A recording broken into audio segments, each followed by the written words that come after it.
كريم مطمار الجناح الطائر كان ولا قلع. روح انت وقبضوا. انا كونتر ماسر من اللقطات الجميلة ديالو، ماركاها باليسرى ارضية الحذاري ما فهمش كاع كيفاش جاتو. شو تمتع وترشق.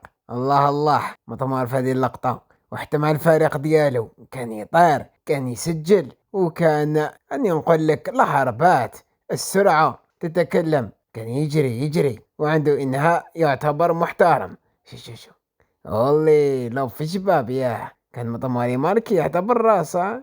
عنده أهداف متعددة وكان مهاري مطماري، مهارة والسرعة. وهنا باليسار ثاني ماركي يمين يسار، هنا ثاني هاربا باليسار جول. علقها كيما يزم الحال، وكان يقشر ثاني لصحابه شلون يباصي لهم. ممرر حاسم يولي والسرعة تاني تساعدو.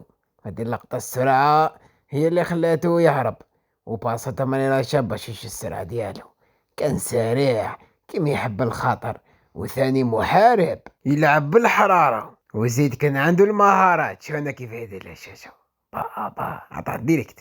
وهنا من أجمل أهدافه، أنا نظن هذا أجمل هدف سجله كونتر كوت ديفوار. كان بطل مواقف صعبة في هذه المباراة كونتر زامبيا، مباراة مغلوقة خرج بتمريرة حاسمة حرت المنتخب. وهذا الماتش كونتر رواندا جاب ركلة جزاء، سجلنا هدف لي رحنا الأم درمان بسبته. وش رأيكم في المطمار؟